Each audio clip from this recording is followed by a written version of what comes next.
So we're jumping right into this because this video is extremely long, or actually it could be extremely long. However, it's 35 hours of footage has gone into this video. However, I've managed to cut it down. Let me just say managed again to cut it down to 15 minutes. I have no idea how, and it's a little bit jumpy, and I apologize for that, but this is a very difficult video. Now I'll actually explain some stuff that I'm doing right now in the video because I think it'd be sort of interesting to see the process of how I made this creation and sort of how it started out. So right here is just an island, just a normally generated seed in Minecraft, and I created the castle for a little bit of a different project as well, and that project went really well, but this is not what this video is about. But in the process, I wasn't entirely sure what I was going to do, so as you saw in the beginning, I was actually wireframing the castle to see exactly what I was going to do. I was just wireframing a general idea of what I wanted it to be. And before I actually did that, I was thinking about it a lot to try to figure out exactly what I wanted. And as you can tell here, I actually skipped ahead quite a while, which we might not be able to tell, but I can tell because I built it. And you can see me terraforming right here. This terraforming is a great way of being able to test out, well, not really test out, but to develop the terrain around your structure to make sure it looks top-notch along with your structure, because the land around your structure is half of your structure. You have the entire exterior and the interior and the exterior of the building. So there's like exterior, there's a landscaping around there, and then there is the interior. There's just so much around it as well, though, that many people forget to actually do, and that's one reason that's one thing that separates people that are really good to people that don't really know what they're doing, because it's pretty obvious that you should do the exterior like that. This right here, as you can see, is me doing the interior of the structure. I just wanted to get a basic interior done, just to see what it would look like, or to see if I wanted to continue doing the interior, and also just because most of the time I don't do interior, and I thought it'd be nice to have something that has a little bit of interior, since it has a bit of story and a bit of effect that generally isn't there if you don't have the interior. So I thought it was quite nice to have that. And like usual, I went overboard on this to an extreme. Maybe not an extreme, like compared to my extreme, not an extreme. But as you saw there's an armor stand, which an armor stand is an entity, which meant that I ended up placing individual items on the floor, which were detailing. So I literally detailed stuff around this castle with items just laying around, which, if you know anything about Minecraft building, generally you do not do that because it is way too time consuming and obnoxious. And I did the exact same thing here. I built an entire character out of 14 different armor stands by having them all teleport to a specific location. Unfortunately, I did it incorrectly the first 5 times, meaning it fell apart, and then I ended up deleting it because I'm too lazy to redo it for the 7th time, which I'm pretty happy I didn't do now that I think about it. And now that I got the general idea of what I wanted to do, I actually ended up taking a couple ideas. Well, I got the general idea for the castle, but I didn't know what I wanted to do next. I knew I wanted to do more for this video, so I decided, well, what about if I actually try photo bashing one of my ideas into this. So one of my ideas was actually to have a crab-like creature behind the castle, and obviously I would build it and create the castle that way and have a castle and this giant creature attacking the city and the castle. I ended up realizing that is a bit too cliche to have something attacking a village, so I ended up settling with the idea of a creature that is being attacked by the village, or something along those lines. Anyway, I'm not going to tell you a whole lot about the story because that is for you to figure out and me to know. So, as you can see here, now that we are to the next bit of wireframing that I'm doing, this is the wireframing for the terrain, which wireframing for terrain is quite a bit different than the wireframing that you see for structure, since structure is generally a bit more straight unless it's an organic structure. However, this right here, as you can see, I'm just wireframing over and over and over and over again until I actually fill in the structure, which takes a lot of time, and that's one reason why it took 35 hours to actually build, and that's including pausing, so more like 100 hours if you include me laying in the floor in pain from building for too long. Anyway, continue on. This wireframing technique is used by a whole lot of people and it's extremely useful, yet a lot of people do not even realize it. For example, there is a person that was asking me for some assistance a couple days ago. I'm not going to mention his name since I didn't ask if he wanted to be mentioned in this video, and he thought you needed to build terrain layer by layer in a circle, which ended up looking like a bowl. Which, yes, that would work if you know exactly what you're doing and you're extremely good and you've been building for years, but in his case, he hadn't been building for years, so he didn't know the shape automatically like some builders do whenever they build. So for him, he needs to learn how to wireframe, and that's the exact tip that I gave him, and he's improved a lot already. So there's my bit of a promotional for you to watch my terraforming tutorial. No, I'm joking, don't do that. I hate it already. Don't watch my little videos. Anyway, let's continue on to seeing what I'm doing next. So this bridge that I'm creating here is sort of interesting. I thought it'd be nice to have a path that was winding up the hill. First off, I didn't really want to have a ladder because ladders generally do not look very good. Ladders are very obnoxious in my opinion, and I don't like climbing up them. I wanted something that looked quite nice and beautiful, so I decided to build a curved walkway.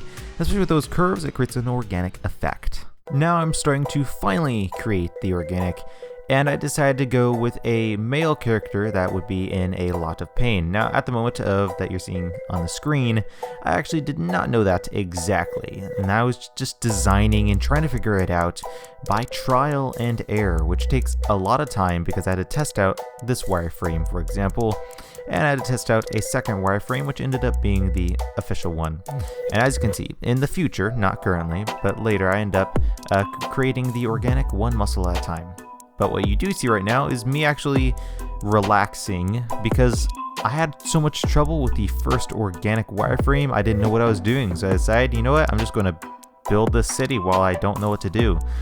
And then I ended up deciding on that male character, as I mentioned.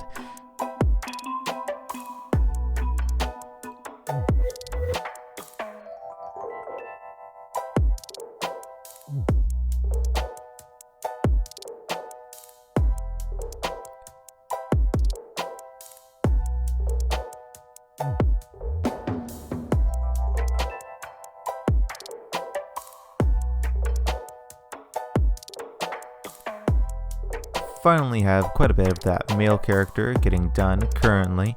Had to create a very basic wireframe at first with just the ribcage and hips, and now as you can see, I'm actually creating each individual muscle. Of course, you cannot see that in the actual video, like all of the muscles being created, because that would take way too long in this video.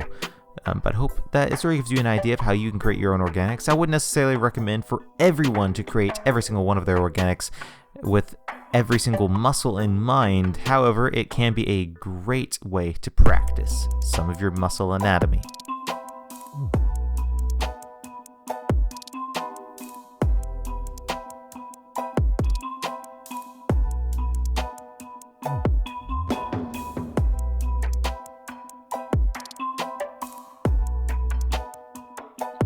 As you can see, I just copied the world right there. That is a great way to make sure that you don't accidentally break your world, and you can test out ideas without anything coming to pass that could harm your structure or build or whatever, your artwork or whatever you want to call it.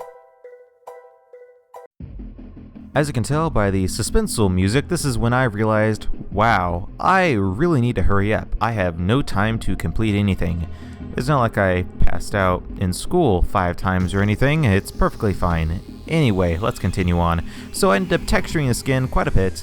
I created the top of it being spruce so that it looked a little bit like he has had a sunburn, as well as use a couple other blocks just to texture his skin a little bit to make him look older and make him look like he's ran down, because he is ran down. He's in pain a lot.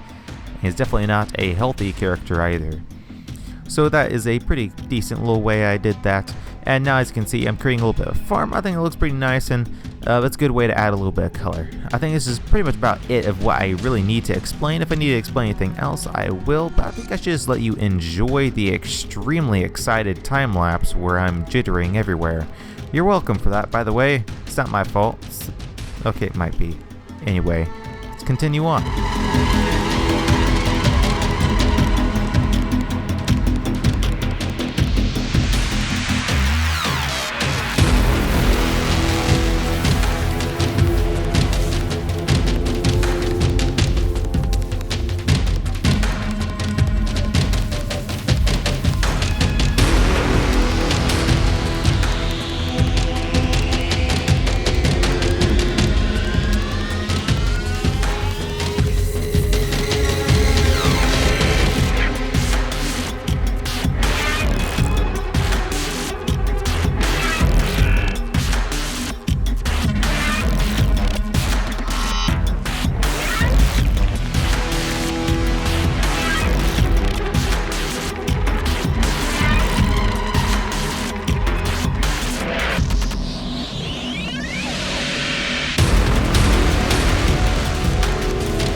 moments I'm going to have technical difficulties, and I wanted to render out the build with realistic lighting in Blender. However, I could not do it because I was unable to transfer because of an update changing block IDs. I'm not going to explain it in full detail, but it was quite annoying. What did I end up doing? Well, as you can see, I ended up having to go through with structure blocks and copy it out 64 by 64 chunks at a time, and then render it out in Blender. Basically, I'm telling you this because it's quite useful to know that you can do a lot of things, you just have to take some time on it. Anyway, now let's actually get back into enjoying the video and get out of my fortune cookie. And right now I'm about to show you the cinematic, and I think the cinematic turned out quite nice, and I hope you enjoy.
This is the end of the video, but I hope you had a great, wonderful time watching the video, and I guess I'll have to see you later. Have a great, wonderful, sublime day, and God bless.